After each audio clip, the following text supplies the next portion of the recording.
So here we are with Paul, and Paul, you have a really strong interest in tropical fruit, and you have a couple of really popular YouTube channels.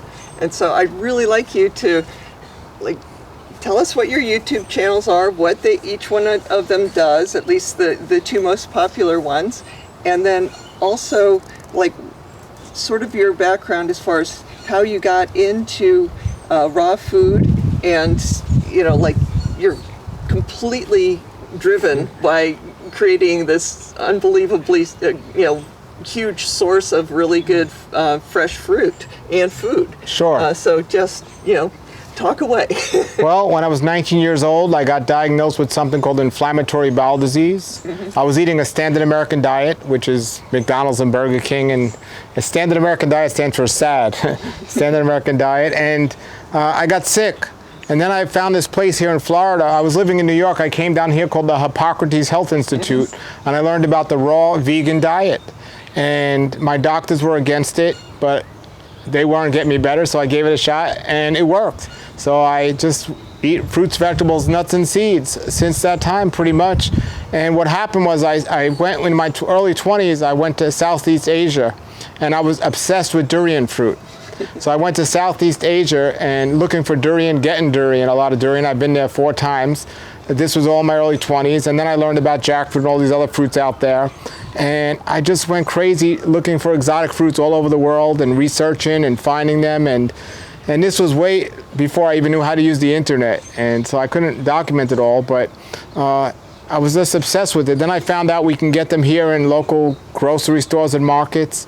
And in New York, there was only one mango that I thought there was only one type of mango when I lived there. You go to an Indian store and they only had these stringy mangoes, and I didn't even know there were different varieties until I came down here and I started to do some research, and I found there's different varieties of all these things, and you can get jackfruit and ackee. I got ackee tree. It was one of my first trees here. I loved ackee in New York because the Jamaicans used to bring it back from Jamaica.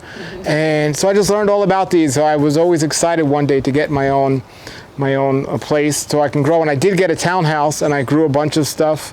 And then I just wanted to get bigger and bigger. And I don't care about the house being big, but I want a big property so I can grow more. And yeah, so my website is Raw Life Health Show, which I talk all about the health stuff. And then I started doing a lot of fruit videos, and I give exotic fruit classes to schools and so on. So then I ended up opening a channel called Fruitful Trees. Fruitful Trees, where I talk about my trees and so on. So Raw Life Health Show and Fruitful Trees are 2 of my ones that talk about the trees and stuff. And then when I started reading the Bible, it says in Genesis 1:29, the food for man is fruits and vegetables.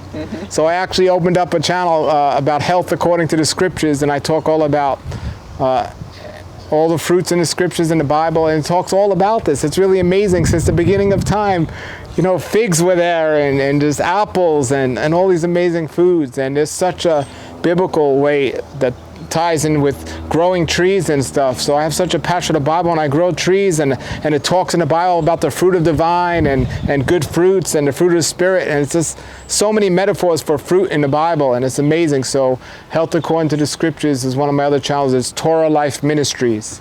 So back to getting into the raw vegan diet. When you're in New York eating raw vegan, that's sort of pricey. So how many years did you spend buying food instead of at least 10 years. I actually had a raw food restaurant in New York, so I get some of the food at wholesale, but I was obsessed with durian. I ate 2 durians a day for maybe a whole year. Wow. And I was loving them, and they were $2 a pound at that time. And durians could be from anywhere from 2 pounds to a little bit bigger. So I was eating a lot of durian and a lot of the white coconuts. So I was eating a lot of that, and it was expensive, but it wouldn't have been, if I was eating McDonald's, it would have been cheap, but if I was eating steaks, it would have been more money. So, I found ways to, bananas are cheap, it's not that expensive to eat raw food. Now, the quality of food is a whole nother story. Right. You can get a low quality, unorganic fruit anywhere, like I did in New York. But when you get into the organic and you get into the higher quality and then the exotic fruits, then it gets a little bit more involved. So what made you decide to move to Florida? The number one thing was the weather. I said days like today when we're out here like this and people are freezing in the snow, it just didn't make sense for me to be in New York, and I just wanted to be in the sun.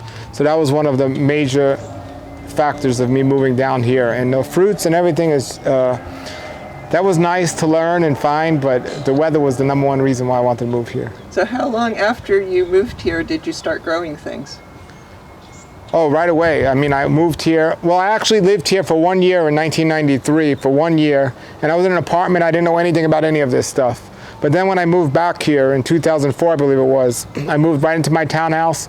And then I planted my jackfruit and my ackee and my starfruit and growing my garden. And I was set. I had black zapotes and as many things as I could fit in a little townhouse I can. And then I remember there was a guy down in Homestead, and he said, in that little townhouse area, you can grow all the food you'll ever need to live on if you do it with wisdom. So I did that, and then I was just always looking to grow more. And I used to go coconut hunting all the time, trying to find coconuts people loved when I would go and take the coconuts off their trees. I did that for many years. I always had a big supply of coconuts in my townhouse. And then it just expanded to here we are today. Oh, great. So going forward, do you have any particular things that you want to accomplish before, I know that you're always searching for the best possible fruit and you want your trees to grow, but not too tall. But any other sort of long-term, goals that you might have? Well, I do want to help people with their health and to learn about the connection between the food they eat and their health, and this is a big part of it. So like I said, my children are homeschooled, and I've went to their homeschool and I've done exotic fruit classes for the kids there.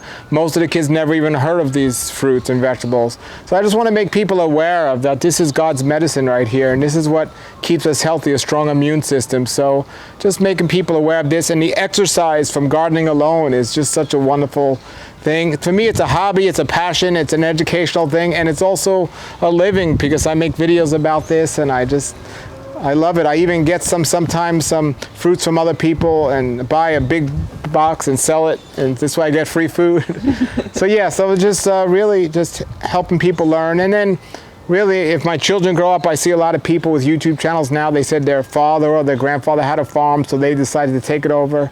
So nobody knows the future, but I really hope my children continue to have a passion for these foods, and when they get older, they'll carry it on. And yeah, I know that once you taste like a really good mango, you're not going to be satisfied with a imported mango. So the same is true for almost all the other fruit too. You can't buy it as the quality that you can grow yourself. And so I think you probably have hooked your children already. They love the lemon meringue and the curry, and they haven't tasted many of these other ones. But up until the time I was 19 years old, I never tasted a fruit off a tree. And then I was in California, and somebody got me a grapefruit, and I tasted it right off a tree. And it was the first fruit I tasted off a tree, and I was like, wow, because I didn't like grapefruits prior to that. Yeah. I didn't even like fruits and vegetables growing up, but this was why, because it was unripe, unorganic in the store. Then when you taste these, it's the world of a difference. A great example is a persimmon. If you taste a persimmon that's unripe, it tastes like chalk. But if you taste it ripe, it's like, wow, this is the sweetest thing. And people don't realize that. But like you said, my children are learning. They love this. They're so looking forward to mango season. Yeah. Great. We all are. Yes. Well, thanks very much, Paul. Appreciate it. Thank you. Thank you very much.